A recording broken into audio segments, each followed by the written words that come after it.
Very good morning student. General organic chemistry lecture number 32। आज हम बात करेंगे acidic nature of carboxylic acids की। स्ट्रेंथ के बारे में पढ़ेंगे कार्बोक्सिलिक। इसके प्रीवियस जो लेक्चर हैं मैं आपको वापस बता दूं, हम पढ़ रहे हैं इलेक्ट्रॉनिक इफेक्ट्स की एप्लीकेशंस के बारे में, जहां पर एसिडिक और बेसिक नेचर पर सब्स्टिट्यूट का इलेक्ट्रॉनिक इफेक्ट क्या प्रभाव डालता है उसके बारे में हम एक्सप्लेन कर रहे हैं। उसके पहले आपके 2 लेक्चर इसी पर आ चुके हैं, जहाँ पर हमने एल्कोहल, एल्कीन और फिनॉल इनकी एसिडिक और बेसिक नेचर को समझा था। आज सबसे मेजर जो पार्ट होता है एसिडिक बेसिक नेचर के, जो सबसे ज़्यादा क्वेश्चन जो पूछे जाते हैं वो होते हैं आपके कार्बोक्सिलिक एसिड से। तो मैं स्टार्ट कर रहा हूँ कार्बोक्सिलिक एसिड की एसिडिक नेचर, और कंपेयर है उसका किसके साथ, फिनॉल के साथ है, ठीक है ना। कार्बोक्सिलिक एसिड का फिनॉल के साथ कंपेयर है। अदर सब्स्टिट्यूट की प्रेजेंस में एरोमेटिक जो कार्बोक्सिलिक एसिड यानी कि बेंजोइक एसिड है, उसी की एसिडिक नेचर पर क्या इफेक्ट होने वाला है। इसके अलावा हम पढ़ेंगे यहाँ पर एक मेजर इफेक्ट जो होता है ऑर्थो इफेक्ट के बारे में, ठीक है बच्चों। तो सबसे पहले मैं आपको एक बार वापस रिवाइज करवा दूं कि एसिडिक नेचर इलेक्ट्रॉन डेंसिटी के यानी कि घनत्व के कम होने के साथ बढ़ जाता है। इलेक्ट्रॉन घनत्व के कम होने पर एसिडिक नेचर क्या होती है, बढ़ जाती है। पहले भी मैंने बता दिया आपको, ये एसिडिक नेचर इंक्रीज़ होती है। और इलेक्ट्रॉन डेंसिटी को अगर आप बढ़ाते हैं तो वहाँ पर बेसिक नेचर बढ़ती है और एसिडिक कम हो जाती है। इसका मतलब क्या हो गया, अगर कोई एसिड के ऊपर सब्स्टिट्यूट -I इफेक्ट डालता है या -M इफेक्ट डालता है तो एसिडिक नेचर बढ़ जाएगी। एसिडिक नेचर क्या होगी, बढ़ जाती है। इसके अगेंस्ट यदि आप +I इफेक्ट वाला ग्रुप जुड़ा होता है और +M इफेक्ट डालने वाला हो तो एसिडिक नेचर डिक्रीज हो जाती है। ये आपको ध्यान रखना है।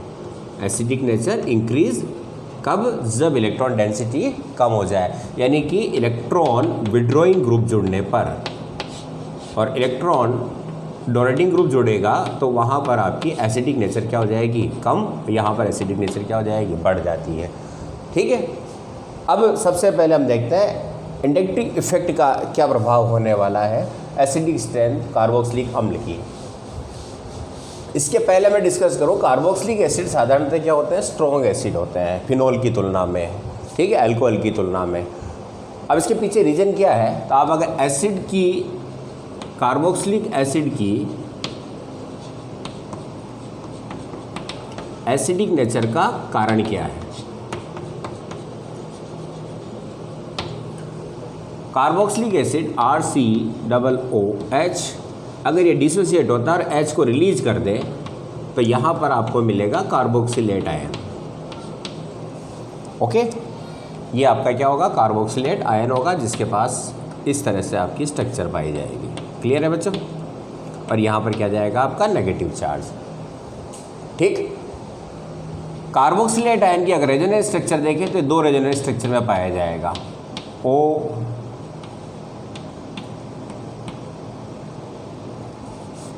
यहाँ पर आपका माइनस और 3 लॉन पेयर होंगे। अल्टरनेटिव यहाँ पर क्या होगा, लॉन पेयर किधर लॉन्च करेगा, इसकी ओर चला जाएगा, तो यहाँ पर इसकी अगली रेजोनेंस स्ट्रक्चर क्या आ जाएगी, RCO, यहाँ माइनस आ जाएगा और लॉन पेयर इधर आ जाएगा और डबल बॉन्ड O इधर होगा। ये इसकी क्या होगी, रेजोनेटिव स्ट्रक्चर होगी कार्बोक्सिलेट आयन की, ठीक है बच्चों। यहाँ पर कार्बोक्सिलेट आयन की अगर रेजोनेटिव स्ट्रक्चर को देखें तो यहाँ पर दोनों ही क्या है, इक्विवेलेंट है, ठीक है, समान है, एक जैसी संरचनाएं हैं, क्योंकि नेगेटिव चार्ज दोनों टाइम किस पर है, ऑक्सीजन पर है।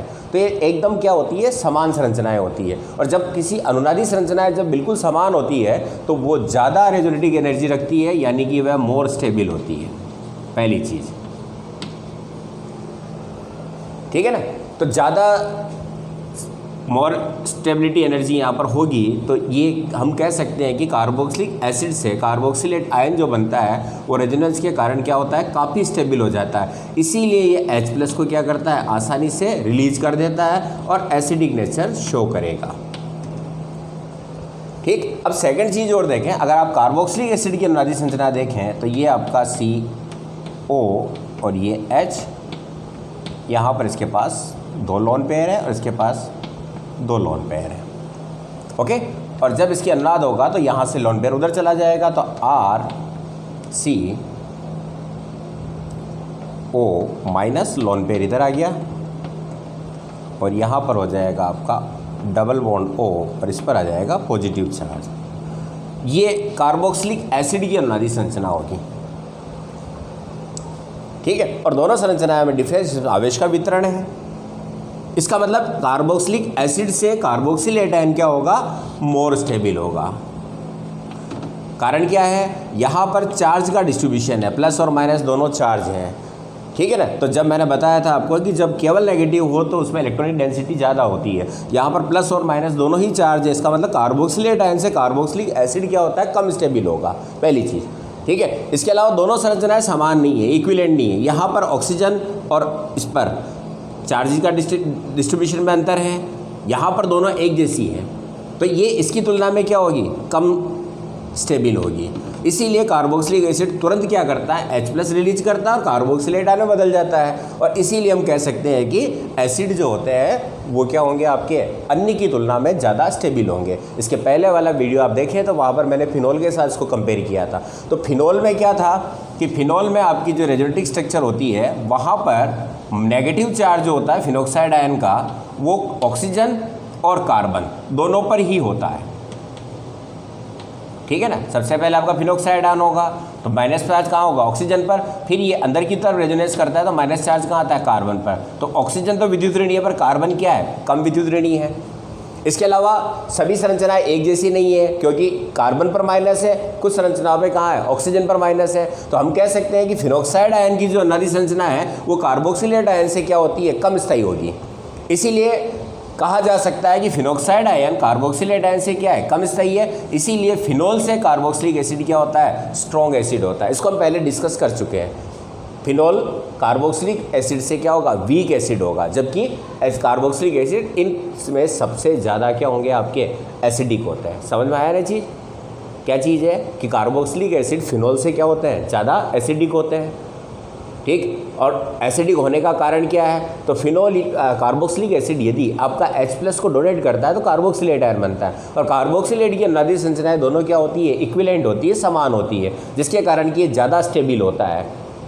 जबकि कार्बोक्सिलिक एसिड में दोनों संरचनाएं एक जैसी नहीं है। इसके अलावा यहाँ पर चार्ज का डिस्ट्रीब्यूशन होता है, प्लस और माइनस होता है, जिसके कारण कि ये कार्बोक्सिलेट से कम स्थायी होती है। इसीलिए तुरंत H+ त्यागती है और ये एसिडिक नेचर शो करता है। समझ में आया बच्चों, ठीक है। इनकी रेजोनेटिक स्ट्रक्चर दोनों की बना लो। ये तो है RCOOH की रेजोनेटिक स्ट्रक्चर और ये आपका कार्बोक्सिलेट आयन की अनुनादी संरचना है, जिससे कि हम कह सकते हैं कि ये ज़्यादा स्टेबल है।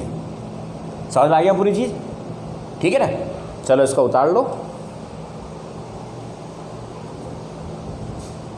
ओके, मिटा दूँ। अब आप देख सकते हैं कि इसकी एसिडिक स्ट्रेंथ क्या होती है अदर कंपोनेंट के हिसाब से। तो अदर कंपोनेंट के हिसाब से इसकी एसिडिक स्ट्रेंथ की बात करें तो जैसे RH एल्केन, इससे ज़्यादा एसिडिक होती है अमोनिया, अमोनिया से ज़्यादा एसिडिक है एसिटिलीन, ठीक है। एसिटिलीन से ज़्यादा एसिडिक है आपका ROH और ROH से ज़्यादा एसिडिक होगा आपका RCOOH, ठीक है ना। और इसकी जल के साथ कंपेयर करें तो H2O और ये फिर उसके बाद RCOOH, ये एसिडिक स्ट्रेंथ होगी इन कंपोनेंट की सारी की, ओके। तो पहली चीज़ आपको समझ में आ गई, कार्बोक्सिलिक एसिड क्या होंगे। अगर हम बात करें इसकी तो फिनोल से ज़्यादा क्या होगा, ये फिनोल जो है आपका उससे ज़्यादा एसिडिक कौन होगा, COOH। और रीज़न मैंने आपको बता दिया है कि फिनोल से बनने वाला फिनोक्साइड आयन कम स्टेबल होता है, किसकी तुलना में, कार्बोक्सिलेट आयन की तुलना में। और कार्बोक्सिलेट आयन ज़्यादा स्थायी क्यों होता है, क्योंकि इसकी अनुनादी संरचनाएं जो होती है कार्बोक्सिलेट आयन की वो दोनों क्या होती है, एक जैसी समान होती है। इसके अलावा इलेक्ट्रॉनिक घनत्व रिच होता है, नेगेटिव चार्ज होता है दोनों विद्युत ऋणी ऑक्सीजन पर होता है। यहाँ पर नेगेटिव चार्ज ऑक्सीजन पर होता है और कार्बन पर होता है, तो कार्बन लेस इलेक्ट्रोनेगेटिव है, जिसके कारण इसकी स्टेबिलिटी क्या होती है, बढ़ जाती है। क्लियर है बच्चों, समझ में आ गया। अब इस कार्बोक्सिलिक एसिड की एसिडिक नेचर किस तरह से बढ़ेगी और कब कम हो जाती है, ठीक है। तो इसकी स्ट्रेंथ को चेक करते हैं। तो स्ट्रेंथ को चेक करते हैं तो आप सबसे पहले देखें, जैसे मैं यहाँ पर आपका एक सबसे पहला जो एसिड है HCOOH यानी कि फॉर्मिक एसिड, ठीक है। सेकंड कंपेयर कर रहा हूँ मैं CH3COOH, ओके। फिर बात करते हैं CH3CH2COOH। तो पहला फैक्टर ये जाता है, मैंने बताया आपको इलेक्ट्रॉनिक घनत्व बढ़ने पर, तो प्लस आई इफेक्ट बढ़ने के साथ साथ, प्लस आई इफेक्ट इंक्रीज होने के साथ साथ क्या होता है, एसिडिक नेचर कम हो जाती है, एसिडिक नेचर डाउन हो जाएगी।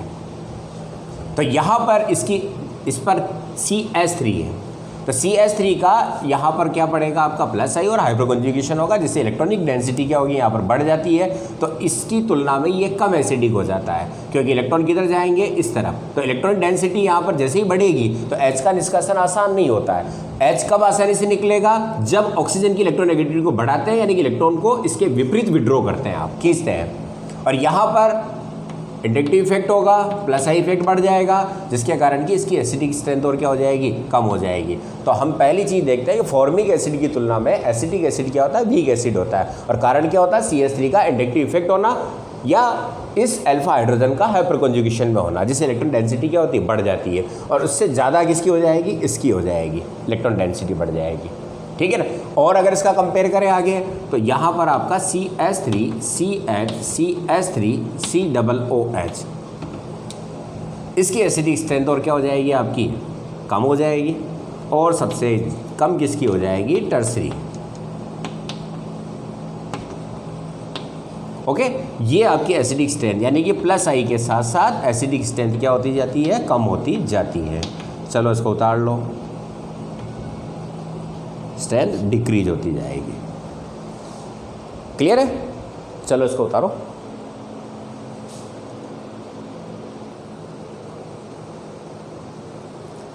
अब आप एडिटिव इफेक्ट का अदर एग्जाम्पल जो है इनको देखें आप, जैसे फ्लोरोएसिटिक एसिड, क्लोरोएसिटिक एसिड, ब्रोमोएसिटिक एसिड और आयोडोएसिटिक एसिड। तो यहाँ पर इंडक्टिव इफेक्ट सबसे ज़्यादा किसका होता है, इलेक्ट्रोनेगेटिविटी से चलता है। तो फ्लोरीन का नेगेटिविटी क्या, इलेक्ट्रोनेगेटिविटी क्या है सबसे ज़्यादा, फिर क्लोरीन की, फिर Br की और फिर आयोडीन की। तो सबसे ज़्यादा इलेक्ट्रॉन ड्रॉ कौन करेगा, फ्लोरीन करेगा। तो यहाँ पर मैक्सिमम इलेक्ट्रॉन इसकी ओर शिफ्ट होंगे, ठीक है ना। फिर इससे यहाँ पर कम हो जाएगी खींचने की दर, यहाँ खींचने की दर कम हो जाएगी, और इसका मतलब इलेक्ट्रॉन डेंसिटी सबसे ज़्यादा कम कहाँ होगी, यहाँ होगी। तो एसिडिक नेचर भी सबसे ज़्यादा किसकी होगी, फ्लोरोएसिटिक एसिड की। तो ऑर्डर हो जाएगा ये आपका, सिंपल सा है।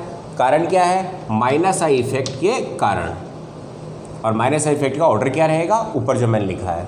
फिर बात करते हैं यहाँ पर, पहला जो है आपका एसिटिक एसिड है, क्लोरोएसिटिक एसिड है, यहाँ पर डाइक्लोरोएसिटिक एसिड है, ट्राइक्लोरोएसिटिक एसिड है। तो जैसे जैसे आपका Cl का माइनस आई इफेक्ट बढ़ेगा, वैसे वैसे एसिडिक नेचर क्या होती जाएगी, बढ़ती जाएगी। तो हम यहाँ कहेंगे इससे ज़्यादा एसिडिक है, इससे ज़्यादा एसिडिक है, और इससे ज़्यादा एसिडिक कौन हो जाएगा, ट्राइक्लोरोएसिटिक एसिड। ओके, और ट्राइक्लोरो से ज़्यादा कौन होगा, अगर फ्लोरीन आता है तो ट्राइफ्लोरोएसिटिक एसिड ट्राइक्लोरो से ज़्यादा एसिडिक होगा। फिर बात करते हैं तीसरे एग्जाम्पल में। तो आपको पता है कि इंडक्टिव इफेक्ट जो होता है वह डिस्टेंस बढ़ने के साथ साथ क्या होता है, कम होता जाता है। तो सबसे पहले यहाँ देखें तो ये जस्ट पहला अल्फा कार्बन के ऊपर क्लोरीन है, फिर ये बीटा पर चला गया, फिर ये गामा पर। तो सबसे ज़्यादा इंडक्टिव इफेक्ट कहाँ डाला जा रहा है, इसके द्वारा। इसका मतलब इलेक्ट्रॉन डेंसिटी यहाँ सबसे कम होगी, तो ये आपका सबसे ज़्यादा, फिर उससे कम, और फिर उससे कम हो जाएगा। ओके, फिर नेक्स्ट एग्जांपल देखते हैं ऑक्जेलिक एसिड, मेलोनिक एसिड और सक्सिनिक एसिड का। तो यहाँ पर देखते हैं कि डाइकार्बोक्सिलिक एसिड CH2 ग्रुप आने से यहाँ पर अल्फा हाइड्रोजन की संख्या 2 हो गई, यहाँ पर अल्फा हाइड्रोजन की संख्या कितनी हो गई, 4 हो गई। तो हाइपर कॉन्जुगेशन के कारण इलेक्ट्रॉन डेंसिटी को क्या करेगा, बढ़ाएगा। तो यहाँ पर सबसे कम इलेक्ट्रॉन डेंसिटी बढ़ाने वाला कोई भी नहीं है, तो सबसे कम इलेक्ट्रॉनिक घनत्व होगा, और एसिडिक सबसे ज़्यादा ये होगा। तो ऑक्जेलिक एसिड उससे कम, और सबसे लास्ट आपका क्या होगा, तो जैसे जैसे CH2 ग्रुप बढ़ेंगे वैसे वैसे इसका क्या होगा, हाइपर कॉन्जुगेशन के द्वारा इलेक्ट्रॉनिक डेंसिटी को बढ़ा दिया जाएगा, तो एसिडिक स्ट्रेंथ कम होती जाती है। क्लियर है बच्चों, ठीक है। तो आप ये इंडक्टिव इफेक्ट पर एसिटिक एसिड पर क्या इफेक्ट होता है, तो ये आप उदाहरण सबसे पहले क्या करें, इसको स्क्रीनशॉट ले लें, ठीक है, या नोटबुक में नोट कर लें। अब बच्चों एक एग्जांपल और लेते हैं मैलेइक और फ्यूमेरिक एसिड का। ये आपका मैलेइक एसिड है,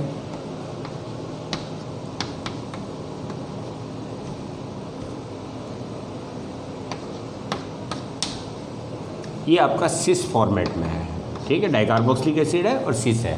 तो ये आपका मैलेइक एसिड है, और इसका विपक्ष जो ट्रांस जो फॉर्म होता है वो हो जाता है आपका फ्यूमेरिक एसिड।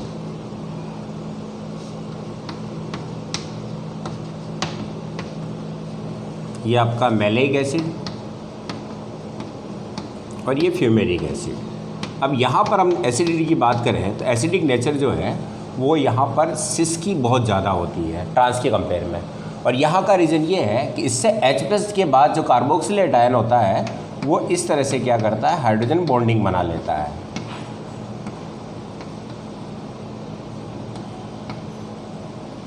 ये H त्यागने के बाद दूसरे के साथ क्या करेगा, ये H बॉन्डिंग बना लेगा इस तरीके से, जिससे कि इसकी स्टेबिलिटी बढ़ जाती है, जबकि ये नहीं कर सकता। तो इंट्रामोलिकुलर हाइड्रोजन बॉन्डिंग के कारण जो मैलेइक है वो क्या होता है, ज़्यादा स्टेबल हो जाता है, इसीलिए वह H+ आसानी से रिलीज कर देता है और इसकी एसिडिक नेचर बढ़ जाती है। ठीक है बच्चों, तो ये तो है आपका एसिटिक एसिड यानी कि एलिफेटिक एसिड्स की एसिडिक नेचर के बारे में। अब हम कंपेयर करते हैं किसके साथ, बेंजोइक यानी कि एरोमेटिक एसिड के साथ। बेंजोइक एसिड का कंपेयर हम अगर एलिफेटिक एसिड के साथ करें, जैसे कि आपका फार्मिक एसिड, ये आपका बेंजोइक एसिड और एसिटिक एसिड। तो यहाँ पर एसिडिक नेचर की बात करें तो एसिडिक नेचर में इसकी जो वैल्यू आती है pKa की वैल्यू नोट करें तो 3.76 होती है, इसकी होती है 4.17 और इसकी हो जाती है 4.75। और आपको मैंने पहले बताया कि pKa वैल्यू क्या होती है, जो एसिड स्ट्रेंथ होती है Ka उसका ऋणात्मक लघु गुणक है, यानी कि जो आपका डिसोसिएशन कांस्टेंट होता है एसिड के लिए उसका ऋणात्मक लघु गुणक है। और pKa की वैल्यू जितनी ज़्यादा होगी उतना ही वीक एसिड होगा। तो यहाँ पर सबसे ज़्यादा एसिड नेचर किसकी होती है, फॉर्मिक एसिड की। अब इसके रीजन की बात करें तो रीजन देखते हैं यहाँ पर, तो ये आपका फार्मिक एसिड है, कोई इफेक्ट नहीं है। बेंजोइक एसिड की बात करें तो बेंजोइक एसिड के अंदर स्थिति ये है, पोजीशन ये मिलेगी आपको OH और यहाँ पर आपका CH3 ग्रुप है COOH। यहाँ पर कोई इफेक्ट नहीं है। यहाँ पर आपका एरिल समूह का जो रिंग का जो इफेक्ट है आपको पता है -I इफेक्ट होता है, इलेक्ट्रॉन को कम करेगा। इसके अलावा कॉन्जुगेशन में होने के कारण ये कौन सा इफेक्ट और डालेगा, +M इफेक्ट डालेगा। यानी कि यहाँ पर दो इफेक्ट है, एक इलेक्ट्रॉन को बढ़ाने वाला है और एक को कम करने वाला है। यानी कि +M तो इलेक्ट्रॉन घनत्व को क्या करेगा, बढ़ाएगा इसमें, यानी कि इसकी और इलेक्ट्रॉन को OH की तरफ जाएगा, जबकि -I इफेक्ट क्या करेगा, इलेक्ट्रॉन को अंदर की ओर खींचेगा। तो एरिल समूह के दो प्रभाव हो गए यहाँ पर, -I और यहाँ पर केवल एक ही इफेक्ट है, +I इफेक्ट है। ठीक है, यहाँ पर एक घटाने वाला और एक बढ़ाने वाला है, तो ओवरऑल जो आपका है इलेक्ट्रॉनिक डेंसिटी बढ़ेगी। ओवरऑल क्या होगा, इलेक्ट्रॉनिक डेंसिटी तो बढ़ेगी, पर उससे ज़्यादा किसकी बढ़ने वाली, +I की। यानी कि यहाँ पर इलेक्ट्रॉन डेंसिटी सबसे कम होगी, यहाँ पर -I के कारण कम हुई, +M के कारण बढ़ी है। दोनों के कंपोजिट जो आपका इफेक्ट होगा उसकी तुलना में +I के द्वारा बढ़ने वाला जो CH3 का है वो ज़्यादा घनत्व बढ़ाएगा। इसीलिए एसिडिक नेचर सबसे ज़्यादा किसकी होगी, फॉर्मिक की, फिर बेंजोइक एसिड की, और फिर उसके बाद लास्ट किसकी होगी, आपकी एसिटिक एसिड की।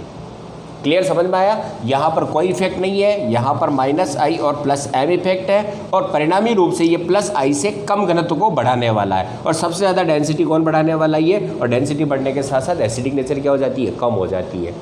समझ में आया ये। अब इसका एक रीजन और देखते हैं। ये तो हो गया आपका सिंपल सा रीजन आपको कंपेयर करने के लिए।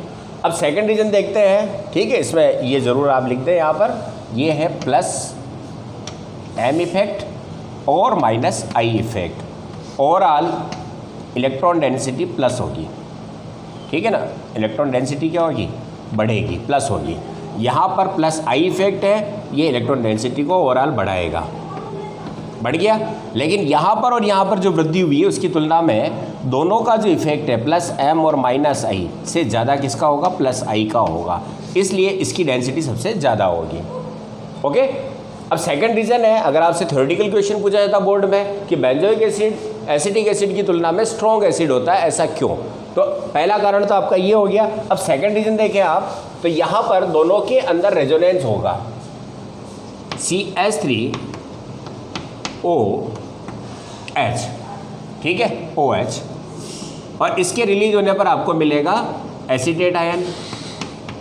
और अब इसकी स्टेबिलिटी की बात करें तो एसीटेट आयन की दो अनुनादी संरचनाएं होगी, एक तो ये और दूसरी क्या होगी, जब ये पहले बताई मैंने, ये आपका ट्रांजिशन इधर हो जाएगा, तो यहाँ पर आपका O नेगेटिव और यहाँ पर आपका लोन पेयर आ जाएगा और डबल बॉन्ड इधर चला जाएगा। ओके, दो अनुनादी संरचनाएं। अब बेंजोइक एसिड की अनुनादी संरचनाएं देखें, बेंजोइक एसिड की, तो benzoic acid C6H5COOH S release होने के पश्चात ये किसमें बदल जाएगा, बेंजोइट आयन में। तो वहाँ पर एसीटेट आयन था जिसकी दो अनुनादी संरचनाएं थी, उसके द्वारा स्टेबिलिटी को प्राप्त कर रहा है। अब यहाँ पर बेंजोइट आयन की अनुनादी संरचना इस तरह से होगी, C double bond O minus यहाँ आ गया आपका और लोन पेयर इसके पास है, और ये आपके अल्टरनेटिव क्या होगा, कॉन्जुगेशन में पाई बॉन्ड आ चुके हैं। तो इसकी नेक्स्ट अनुनादी संरचना क्या होगी, तो आपको पता है कि पाई इलेक्ट्रॉन अगर है तो वो इलेक्ट्रॉन विद्युत ऋणी के साथ है, ऑक्सीजन के साथ पाई बॉन्ड है, तो इलेक्ट्रॉन किधर मूव करेगा, रिंग से बाहर की ओर। तो रिंग से बाहर की ओर आएगा तो यहाँ पर हो जाएगा O नेगेटिव, ये आपका लोन पेयर आ गया है, और इधर आपका O नेगेटिव पहले से ही है। यहाँ पर आपका रिंग में क्या आ जाएगा, ऑर्थो पोजिशन से पॉजिटिव चार्ज, और ये अल्टरनेटिव क्या हो जाएंगे आपके पाई बॉन्ड। सेकंड स्ट्रक्चर वापस मूव करेगा इलेक्ट्रॉन यहाँ पे, तो नेक्स्ट स्ट्रक्चर क्या आ जाएगी, पॉजिटिव CO नेगेटिव, इधर आपका नेगेटिव पहले से है। ठीक है बच्चों, दो तो ये। अब वापस कहाँ चला जाएगा, तो ये पाई बॉन्ड इधर आएगा, तो नेक्स्ट स्ट्रक्चर कहाँ हो जाएगी आपकी resonative structure, CO negative O negative, और यहाँ पर आपका पॉजिटिव चार्ज, और ये आपके पाई बॉन्ड हो जाएंगे। तो इसकी दो अनुनादी संरचनाएं मिल रही है, जबकि इसकी कितनी मिल रही है, 4। तो हम कह सकते हैं जिसकी अनुनादी संरचनाएं जितनी ज़्यादा होती है वो ज़्यादा स्टेबल होगा। इसीलिए एसीटेट आयन जो आपका है उसकी तुलना में बेंजोइट आयन जो है वो क्या होगा, ज़्यादा स्टेबल होता है। एसीटेट आयन से बेंजोइट आयन क्या होगा, ज़्यादा स्टेबल होगा। और कारण क्या होगा कि यहाँ पर एसीटेट आयन की तुलना में इसकी अनुनादी संरचनाएं अधिक संभव है, जिसके कारण कि इसकी अनुनादी ऊर्जा ज़्यादा होगी और स्टेबिलिटी बढ़ जाती है। तो यही कारण है कि ये H+ पहले रिलीज करेगा एसिटिक एसिड की तुलना में, और हम कह सकते हैं कि एसिटिक एसिड से बेंजोइक एसिड क्या होता है, स्ट्रॉन्ग एसिड होगा, और फार्मिक एसिड से वीक होगा, क्योंकि फार्मिक एसिड में इलेक्ट्रॉन डेंसिटी को बढ़ाने वाला कोई ग्रुप नहीं है, जबकि यहाँ पर -I और +M इफेक्ट के कारण थोड़ा सा डेंसिटी बढ़ जाती है। क्लियर है बच्चों, चलो इसको बना लो। आंसर आपको मेरा बता दिया है, समझ में आ गया है।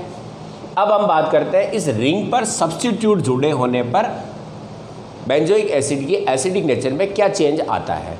ठीक है, तो आप इसका स्क्रीनशॉट ले लें।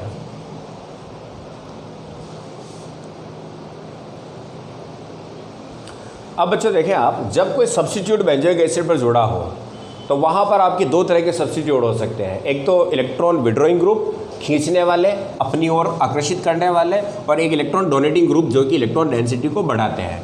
आपको पता है कि इलेक्ट्रॉन डेंसिटी को जब एसिड से ग्रुप अपनी ओर खींचेगा इलेक्ट्रॉन को, तो यहाँ पर इलेक्ट्रॉन डेंसिटी OH के पास कम हो जाएगी, ऑक्सीजन के पास कम हो जाएगी, जिससे H का निकलना आसान होगा और एसिडिक नेचर प्लस हो जाती है, बढ़ जाती है।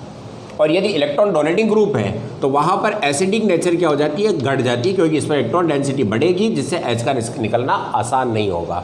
अब आप कुछ ग्रुप को ध्यान रखें, जैसे कि आपको पहले बता रखे हैं मैंने NO2 ग्रुप, इसके द्वारा -M प्रभाव होता है और -I इफेक्ट होता है, तो ओवरऑल इलेक्ट्रॉन डेंसिटी को क्या करेगा, सबसे ज़्यादा कम करेगा। फिर हेलोजन ग्रुप है, हेलोजन ग्रुप में आपका +M इफेक्ट होता है और -I, एक इलेक्ट्रॉन डेंसिटी को बढ़ाने वाला है और दूसरा घटाने वाला प्रभाव है। लेकिन यहाँ पर हेलोजन के लिए ध्यान रखें कि +M इफेक्ट जो है उससे ज़्यादा किसका होता है, -I, तो ओवरऑल इलेक्ट्रॉन डेंसिटी को कम करता है।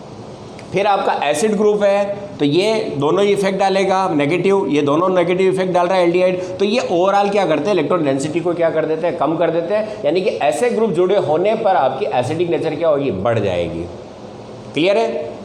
और एक चीज़ ध्यान रखें, M इफेक्ट कहाँ नहीं होता है, मेसोमेरी इफेक्ट मेटा पोजिशन पर नहीं होगा, मेटा पोजिशन पर नहीं होता है, आपने अनुनाद में देख लिया है। इसका मतलब ऑर्थो और पेरा पर ही ये इफेक्ट क्रिएट होगा, बाकी मेटा पर नहीं होने वाला है। तो मेटा पर केवल इंडक्टिव इफेक्ट काम करता है।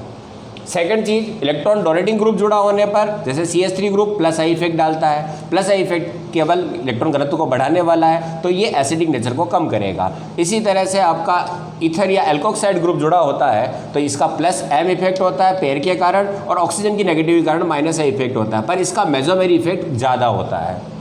ओके, क्योंकि CH3 ग्रुप इसकी इलेक्ट्रोनेगेटिविटी को क्या कर देता है, कम कर देता है, तो इसका M इफेक्ट ज़्यादा होगा। इसी तरह से OH ग्रुप है तो यहाँ पर भी इसका प्लस M इफेक्ट ज़्यादा होता है, जिससे इलेक्ट्रॉन डेंसिटी को बढ़ाता है। और NH2 ग्रुप के पास लोन पेयर है और ये प्लस M इफेक्ट को ज़्यादा करेगा। तो ये समूह जुड़ने पर बेंजोइक एसिड की एसिडिक स्ट्रेंथ कम हो जाती है और ये समूह जुड़ने पर बेंजोइक एसिड की एसिडिक स्ट्रेंथ क्या होती है, बढ़ जाती है। बस इतना सा आप ध्यान रखें। अब हम कुछ एग्जाम्पल्स ले रहे हैं, जो क्वेश्चन होते हैं जनरली उन पर डिस्कस करेंगे, क्योंकि यहाँ पर ऑर्थो, पैरा और मेटा पर कंपेयर करना हमें।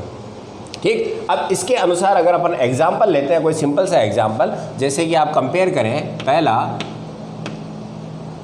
COH NO2, ठीक है, second CS2 phenyl acetic acid, ठीक है, थर्ड CS2 COH CS3। अब इनकी एसिडिक नेचर की बात करें तो यहाँ पर इलेक्ट्रॉन OH के बीच में जो आपका बॉन्ड है, तो ये ऑक्सीजन का इलेक्ट्रॉन कहाँ जाने वाला है, रिंग की ओर, क्योंकि NO2 इसको क्या करेगा, इलेक्ट्रॉन को खींचेगा अपनी ओर, आकर्षित करेगा, जिससे कि इसकी एसिडिक स्ट्रेंथ बढ़ जाएगी। यहाँ पर फेनिल जो समूह है ये -I इफेक्ट डालेगा, ये -I के साथ क्या डाल रहा है, -M, सबसे ज़्यादा इलेक्ट्रॉन को कम करेगा, ये -I इफेक्ट डालता है, ठीक है। और कॉन्जुगेशन है नहीं, तो इसका कॉन्जुगेशन नहीं होने से M इफेक्ट का कोई प्रश्न उठता ही नहीं है, क्योंकि कॉन्जुगेशन सिग्मा ब्रेक हो चुका है, तो -I इफेक्ट डालेगा, तो ये भी आपका क्या होगा, एसिडिक होगा, इसके कम होगा, क्योंकि इसमें केवल -I इफेक्ट। और यहाँ पर इसका कौन सा इफेक्ट डाला जा रहा है, +I इफेक्ट हो गया है, तो ये इसकी कंपेयर में क्या होगा, लेस एसिडिक होगा।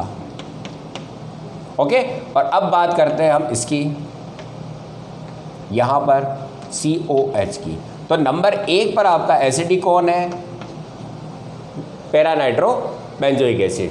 नंबर 2 पर एसिडिक कौन है, नंबर 3 पर कौन जाएगा, और नंबर 4 पर कौन रहेगा, ये रहेगा। यानी कि बेंजोइक एसिड से ये जो आपका ग्रुप है ये क्या कर रहा है, इलेक्ट्रॉन को, नेगेटिव तो है लेकिन यहाँ से इसका +I इफेक्ट इस रिंग पर पड़ा है, लेकिन इसका ओवरऑल नेगेटिव -I इफेक्ट वाले का होगा, इसकी तुलना में कम होगा, तो ये इलेक्ट्रॉन डेंसिटी को कम करेगा। फिर इस पर रिंग केवल अकेली है, कोई सब्स्टिट्यूट नहीं है, तो ये इलेक्ट्रॉन को किधर खींचेगा, अपनी ओर खींचेगा, पर इसकी तुलना में ज़्यादा।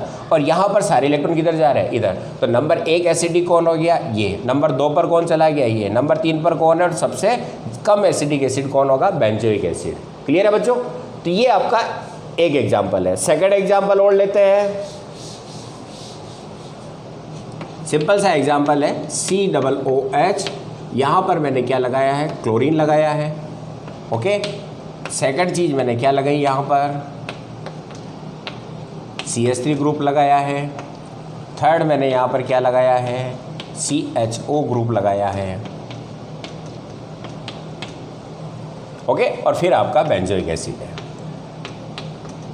अब यहाँ पर हम कंपेयर करें तो Cl का यहाँ पर -I इफेक्ट है और +M इफेक्ट है, पर मैंने बताया ना -I ज़्यादा होगा, इसीलिए इलेक्ट्रॉन के घनत्व को कम करेगा, इसकी तुलना में इसका घनत्व क्या होगा, कम हो जाएगा, तो एसिडिक नेचर बढ़ेगी। यहाँ पर इसका +I इफेक्ट है रिंग पर। ओके, और +I इफेक्ट होने के कारण इलेक्ट्रॉन किधर मूव करेंगे, इसकी ओर, तो एसिडिक स्ट्रेंथ इससे इसकी क्या हो जाएगी, कम हो जाएगी, बेंजोइक एसिड से कम एसिडिक होगा। और यहाँ पर -I और -M इफेक्ट है, तो सभी इलेक्ट्रॉन इधर जाएंगे। तो नंबर 1 पर कौन आ गया आपका, ये। नंबर 2 पर कौन रहेगा, ये। नंबर 3 पर कौन रहेगा, ये। और सबसे लेस एसिडिक कौन होगा, आपका पैरामेथिल बेंजोइक एसिड। ठीक है ना। तो ये आपके ग्रुप के इफेक्ट हैं। अब हम कुछ स्पेशल एग्जाम्पल लेकर कंपेयर करते हैं। ठीक है, आप इसका स्क्रीनशॉट ले लें।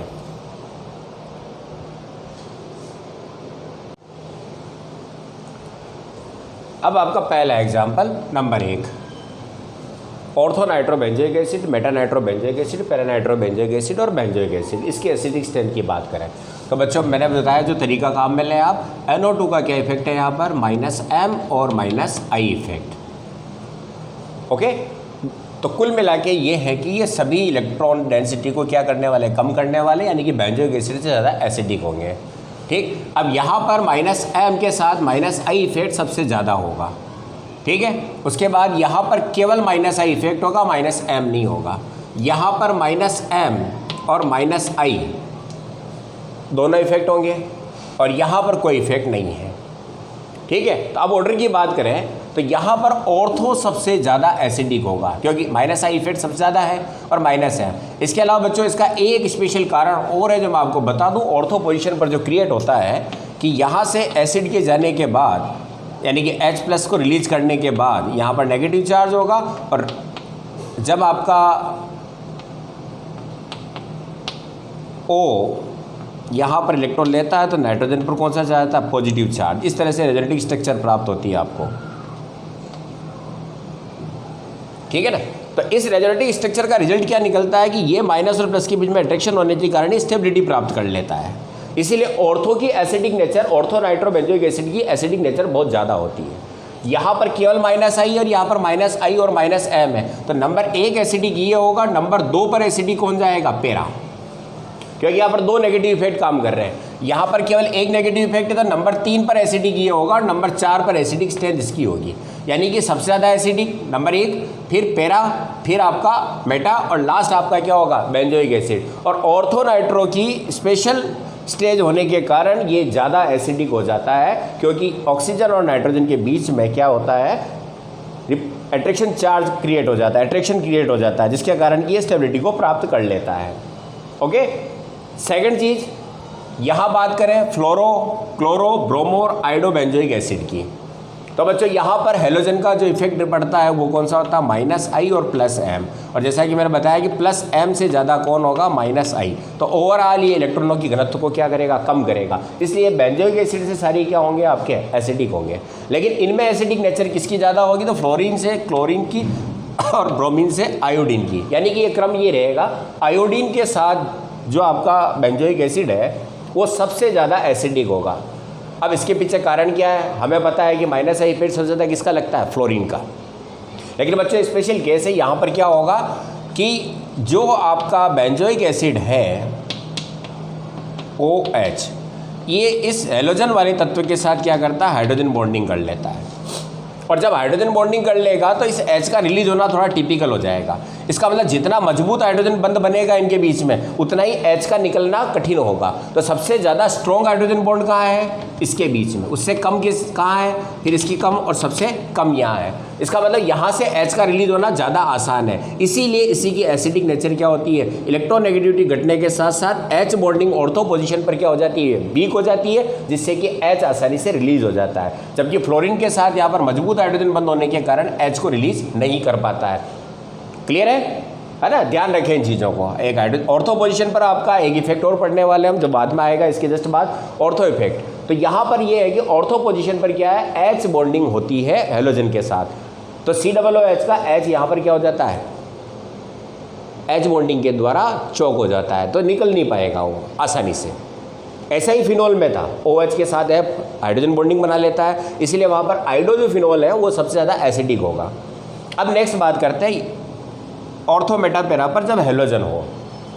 ओवरऑल आपको पता है कि हेलोजन का इफेक्ट क्या होने वाला है, इलेक्ट्रॉन को कम करेगा। क्यों, क्योंकि +M से ज़्यादा कौन है, -I।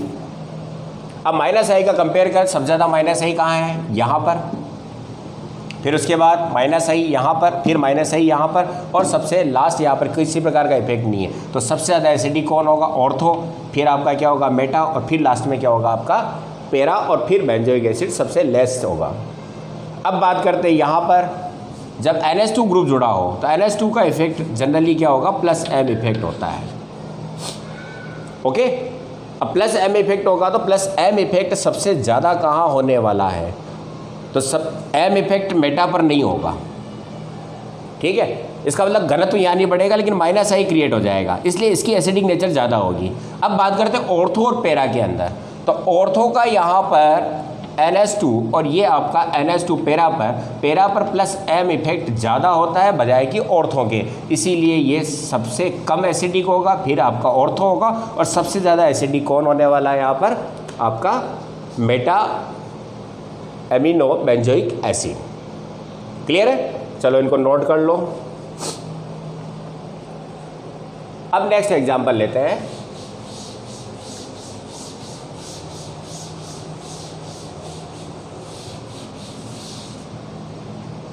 अगर आपका एल्किल समूह जुड़ा हुआ मेथिल समूह, जैसे कि आपका COOH CH3, COOH मेटा पर CH3 और फिर COOH और पेरा पर CH3 और फिर आपका बेंजोइक एसिड। अब आप रीजन से काम करें तो रीजन क्या कहता है कि CH3 ग्रुप का कौन सा इफेक्ट डाला जाएगा, प्लस आई इफेक्ट। तो सबसे ज़्यादा घनत्व कहाँ बढ़ने वाला है, इस जगह पर, ठीक है ना। सेकंड कहाँ बढ़ेगा, इस जगह पर, सेकंड नंबर पर। थर्ड यहाँ, और इस पर कोई घनत्व बढ़ने वाला नहीं। इसलिए यहाँ पर एसिडिक स्ट्रेंथ जो होगी सबसे कम किसकी आने वाली है, ऑर्थो की, ठीक है। उससे ज़्यादा कौन होगा, मेटा, उससे ज़्यादा कौन होगा, पेरा, और सबसे ज़्यादा कौन होगा, बेंजोइक एसिड। ओके, लेकिन बच्चों यहाँ का क्रम थोड़ा सा अलग है, ठीक है। यहाँ पर मैं आपको एक विशेष इफेक्ट जो एसिड में होता है उसको समझाने वाला हूँ। यहाँ का क्रम होता है ऑर्थो सबसे ज़्यादा एसिडिक होगा, ऑर्थो पर जो आपका CH3 है ये सबसे ज़्यादा क्या होगा, एसिडिक होगा। फिर उससे कम होता है बेंजोइक एसिड, और उससे कम होता है, और सबसे कम क्या होगा आपका, उससे कम होगा आपका मेटा, और सबसे कम कौन होगा, पेरा। ये ऑर्डर होगा यहाँ पर, यानी कि सबसे ज़्यादा एसिडिक नंबर 1 पर ये रहेगा, ठीक है। उसके बाद नंबर 2 पर आपका बेंजोइक एसिड रहेगा। फिर घनत्व यहाँ ज़्यादा बड़ा है तो नंबर 3 पर रहेगा, और नंबर 4 पर सबसे कम घनत्व बड़ा है, सॉरी नंबर 3 पर ये रहेगा और नंबर 4 पर ये रहेगा, क्योंकि इसने आई इफेक्ट डाला है, प्लस आई इफेक्ट। इसका प्लस आई सबसे कम है तो ये सबसे कम घनत्व को बढ़ाएगा। तो यहाँ पर ऑर्डर, सॉरी यहाँ होगा पेरा, और फिर आपका क्या होगा, मेटा। मेटा सबसे लेस स्टेबल होगा, लेस एसिडिक होगा, ठीक है। उसके बाद पेरा। अब ऑर्थो पर क्या हुआ ऐसा कि CH3 का प्लस आई इफेक्ट सबसे ज़्यादा है तो घनत्व तो सबसे ज़्यादा बढ़ेगा, और सबसे ज़्यादा बढ़ेगा तो एसिडिक नेचर सबसे कम इसकी होनी चाहिए, पर सबसे ज़्यादा इसकी होती है। तो बच्चों इसका कारण है ऑर्थो इफेक्ट। अब ये ऑर्थो इफेक्ट क्या है इसको समझें। बेंजोइक एसिड में जब ऑर्थो पोजीशन पर कोई भी ग्रुप जुड़ा हो, चाहे इलेक्ट्रॉन देने वाला चाहे इलेक्ट्रॉन लेने वाला, वह बेंजोइक एसिड की तुलना में ज़्यादा एसिडिक होता है। यही ऑर्थो इफेक्ट है। रूल्स क्या कहता है कि यदि आपका बेंजोइक एसिड है और इसकी ऑर्थो पोजीशन पर वो कोई भी ग्रुप हो, चाहे इलेक्ट्रॉन डोनेटिंग ग्रुप हो चाहे इलेक्ट्रॉन विड्रॉइंग ग्रुप हो, दोनों स्थितियों पर इसकी जो एसिडिक नेचर होगी वो बेंजोइक एसिड से क्या होती है, ज़्यादा होती है। अब इसके पीछे रीजन क्या है, उस रीजन को समझें। जो आपका H+ त्यागने के पश्चात COO कार्बोक्सिल एटायन बनता है, ठीक है ना। और यहाँ पर आप कोई भी ग्रुप लगाते हैं, चाहे आपने मेथिल लगाया है, तो पहले ये समतलीय था, एक तलीय व्यवस्था थी, ठीक है ना, कोप्लेनर था। लेकिन जैसे ही आता है तो यहाँ पर ऑर्थो जो होता है वो स्टेरिक इंटरेस्ट के कारण इसकी प्लेनिटी को बंद कर देता है, यानी कि ये कोप्लेनर से विषम तलीय व्यवस्था में चला जाता है, जिससे इसका प्रभाव इस पर कुछ भी नहीं होगा। यानी कि अगर ये प्लस एम इफेक्ट डाल रहा तो यहाँ नहीं होगा, प्लस आई इफेक्ट डाल रहा तो यहाँ नहीं होने वाला है। एक तरह से इसको क्या कर देता है, वो रिजर्व कर देता है, यहाँ के इफेक्ट को बंद कर देता है। समझ में आया। तो ऑर्थो इफेक्ट का क्या मतलब है, ऑर्थो पोजीशन पर चाहे इलेक्ट्रॉन डोनेटिंग ग्रुप हो चाहे विड्रॉइंग ग्रुप जुड़ा हो, लेकिन जैसे ही जुड़ेगा तो उसकी प्लेनरिटी क्या होती है, जो कोप्लेनर होता है वो प्लेनरिटी को खो देता है, जिसके कारण कि ऑर्थो पर जुड़ने वाला समूह अपना प्रभाव उस एसिड समूह पर नहीं डाल पाएगा। इसका मतलब यहाँ पर CH3 का प्लस आई इफेक्ट इस पर नहीं होगा। तो इसका नहीं होगा तो फिर मेटा का तो होगा, क्योंकि ये प्लेनेटी के दूर हो गया है, प्लेनेटी में यहाँ पर कोप्लेनर बना रहेगा, और पेरा पर भी प्लस आई इफेक्ट होगा, लेकिन ऑर्थो पर नहीं होगा। इसीलिए इलेक्ट्रॉनिक डेंसिटी सबसे कम कहाँ होगी, इस जगह पर, और इसीलिए ये सबसे ज़्यादा क्या हो जाता है, एसिडिक हो जाता है। तो ऑर्डर क्या रहेगा आपका, नंबर 1 एसिडिक ऑर्थो इफेक्ट के कारण, फिर नंबर 2, फिर आपका नंबर 3, ठीक है ना, नंबर 3 एसिडिक, और नंबर 4 मेटा पर रहेगा, क्योंकि ये प्लस आई इफेक्ट डालेगा, इसका प्लस आई इफेक्ट लेस होगा इससे। तो सबसे कम प्लस आई यहाँ, उससे ज़्यादा प्लस आई यहाँ, इसलिए इसका मतलब यहाँ पर इलेक्ट्रॉन घनत्व सबसे ज़्यादा हुआ है, ठीक है। और यहाँ का प्लस आई इफेक्ट नहीं होगा, और कोप्लेनेटिक होने के कारण यहाँ से H आसानी से क्या होता है, रिलीज हो जाता है, ऑर्थो इफेक्ट कहा जाता है इसको। और इसीलिए क्या होगा, ऑर्थो पर कोई भी ग्रुप जुड़ा हो, चाहे वह प्लस M डाले चाहे माइनस M डाले, प्लस आई डाले चाहे माइनस आई डाले, उसका इफेक्ट उस ग्रुप पर नहीं होने वाला जो इसके साथ जुड़ने वाला है।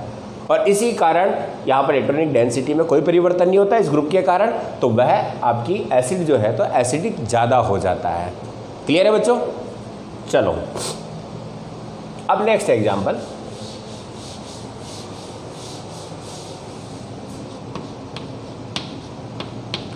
COOH ऑर्थो पर, फिर आपका COOH मेटा पर OCH3 Meta methoxy benzoic acid, फिर आपका पैरा,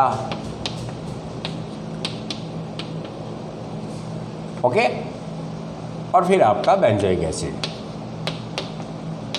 अब इनमें कंपेयर करें, यहाँ पर OCH3 का जो इफेक्ट है प्लस M इफेक्ट है, इसके अलावा माइनस I इफेक्ट है। यहाँ पर केवल कौन सा इफेक्ट होगा? माइनस I इफेक्ट होगा। यहाँ पर प्लस M इफेक्ट है और माइनस I इफेक्ट है, और यहाँ पर कोई इफेक्ट नहीं है। ये ऑर्थो पोजीशन पर स्थित होने के कारण वही ऑर्थो इफेक्ट काम करेगा, तो इसका प्लस M इफेक्ट काम नहीं करेगा, तो ओवरऑल माइनस I इफेक्ट काम करेगा। ठीक है, माइनस I ज़्यादा होगा इसलिए ये एसिडिक होगा बेंजोइक एसिड की तुलना में। ये आपका बेंजोइक एसिड, यहाँ पर माइनस I इफेक्ट काम करेगा। ओके, यहाँ पर क्या करेगा? आपका माइनस I इफेक्ट काम करेगा, प्लस M इफेक्ट काम नहीं करेगा। तो ये भी आपका क्या होगा? इलेक्ट्रॉन डेंसिटी को कम करेगा, तो ये भी आपका एसिडिक होगा बेंजोइक एसिड के कंपेयर में। यहाँ पर प्लस M इफेक्ट काम करेगा, इसलिए बेंजोइक एसिड से इसकी तुलना की जाए तो ये आपका बेंजोइक एसिड ज़्यादा होगा और पैरामेथोक्सी जो है वो आपका कम होने वाला है, क्योंकि यहाँ पर प्लस M इफेक्ट ज़्यादा है माइनस I के कंपेयर में। तो इलेक्ट्रॉनिक डेंसिटी को क्या करेगा? ये बढ़ा देगा। यहाँ पर कोई इफेक्ट नहीं है, यहाँ पर माइनस I इफेक्ट होगा, प्लस M है ही नहीं, इसलिए इलेक्ट्रॉन डेंसिटी को कम कर रहा है। और यहाँ पर ऑर्थो इफेक्ट के कारण डेंसिटी को कम कर रहा है, इसलिए ये ज़्यादा एसिडिक हो जाएगा। ठीक है बच्चों, समझ में आया जी? चलो इसको नोट करो। अब नेक्स्ट एग्जाम्पल है डाइकार्बोक्सिलिक एसिड है, ये डाइकार्बोक्सिलिक बेंजोइक एसिड। तो यहाँ पर आप डाइकार्बोक्सिलिक एसिड की बात करें तो ये ऑर्थो डाइकार्बोक्सिलिक बेंजीन है, ये आपका कार्बोक्सिलिक एसिड में मेटा पर है और ये पैरा पर है, बेंजोइक एसिड है। यहाँ पर COH का समूह जो है वो माइनस M और माइनस I इफेक्ट डालता है, यहाँ पर केवल माइनस I इफेक्ट डालता है, यहाँ पर माइनस I और माइनस M इफेक्ट डालता है, और यहाँ पर कोई इफेक्ट नहीं है। ओके, तो सबसे ज़्यादा पावरफुल इफेक्ट माइनस I कहाँ होगा? यहाँ पर। और यहाँ पर एक रीज़न और है जो मैंने बताया कि जब आपका ऑर्थो पोजिशन पर होता है तो ये इंट्रामोलिकुलर हाइड्रोजन बॉन्डिंग के कारण H+ को बड़ी आसानी से रिलीज कर देता है। इस तरह से क्या करेगा? ये इंट्रामोलिकुलर हाइड्रोजन बॉन्डिंग बना लेता है, ये H, और इसके साथ क्या करेगा? ये, जिसके कारण की स्टेबिलिटी को प्राप्त कर लेता है। इसलिए ऑर्थो यहाँ पर जो है आपका डाइकार्बोक्सिलिक बेंजीन जो है ये ज़्यादा एसिडिक होगी। तो नंबर 1 पर एसिडिक ये होगी, नंबर 2 पर ये, क्योंकि यहाँ पर केवल माइनस I, यहाँ पर 2 इफेक्ट काम कर रहे हैं, तो नंबर 2 पर पैरा पोजिशन होगा, नंबर 3 पर आपका क्या होगा? मेटा पोजिशन, और नंबर 4 पर ये होगा। यानी कि सबसे ज़्यादा एसिडिक ऑर्थो, फिर उसके बाद कम कौन होगा? पैरा, उससे कम कौन होगा? मेटा, और सबसे कम कौन होगा? आपका बेंजोइक एसिड। रीज़न क्लियर होते हैं, छोटे सी चीज़ को दिमाग में रख लें, इफेक्ट क्या होने वाला है। ओके, तो ये दोनों इफेक्ट मिलकर इलेक्ट्रॉनों को क्या कर रहे हैं? अपनी ओर खींच रहे हैं, प्लस यहाँ पर क्या है? H बॉन्डिंग और प्लस कर लें। ठीक है, अब एक चीज़ और देखते हैं। इसी एग्जाम्पल को मैं OH के द्वारा, अगर COH की जगह OH हो, ये आपका बेंजोइक एसिड। अब क्या होने वाला है? यहाँ पर प्लस M इफेक्ट है, माइनस I इफेक्ट है, यहाँ पर माइनस I इफेक्ट है, यहाँ पर प्लस M इफेक्ट है और माइनस I इफेक्ट है। ओके, यहाँ कोई इफेक्ट नहीं है। प्लस M और minus I effect ortho position होने के कारण प्लस M इफेक्ट काम नहीं करेगा। प्लस यहाँ पर इसके बेंजोइट आयन से H यानी कि H निकल जाता है, तो इसके बीच में इंट्रामोलिकुलर हाइड्रोजन बॉन्डिंग हो जाएगी इस तरीके से, O minus double bond O, और ये आपका O और H, और इसके साथ क्या करेगा? इंटरमोलिकुलर हाइड्रोजन बॉन्डिंग करेगा। तो ओवरऑल इंटरमोलिकुलर हाइड्रोजन बॉन्डिंग करने के कारण, यानी कि H बॉन्डिंग के कारण स्टेबिलिटी को प्राप्त कर रहा है। तो ऑर्थो पर जब है ठीक है ना। तो ये क्या होगा, सैलिसिलिक एसिड जो आपका ऑर्थो सैलिसिलिक एसिड है, ये बहुत ज़्यादा क्या होगा आपका एसिडिक हो जाता है। कारण नंबर 1, यहाँ पर इंटरमोलिकुलर हाइड्रोजन बॉन्डिंग का होना और -I इफेक्ट का होना और +M का ऑर्थो इफेक्ट के कारण कम काम करना। तो सबसे ज़्यादा एसिडिक कौन हो जाएगा, नंबर 1। यहाँ पर +M इफेक्ट काम करेगा, ठीक है। यहाँ पर वो भी नहीं है, इलेक्ट्रॉन डोनेटिंग ग्रुप है, यहाँ पर +M ने थोड़ा सा बढ़ाया है, I ने कम किया है। तो ये जो आपका है बेटा सैलिसिलिक एसिड, ये नंबर 2 पर एसिडिक होगा, ये नंबर 3 पर एसिडिक होगा और नंबर 4 पर कौन होगा, आपका बेंजोइक एसिड होगा। ओके, तो ये ऑर्डर हो जाएगा यहाँ पर। क्लियर है? चलो इसको उतार लो।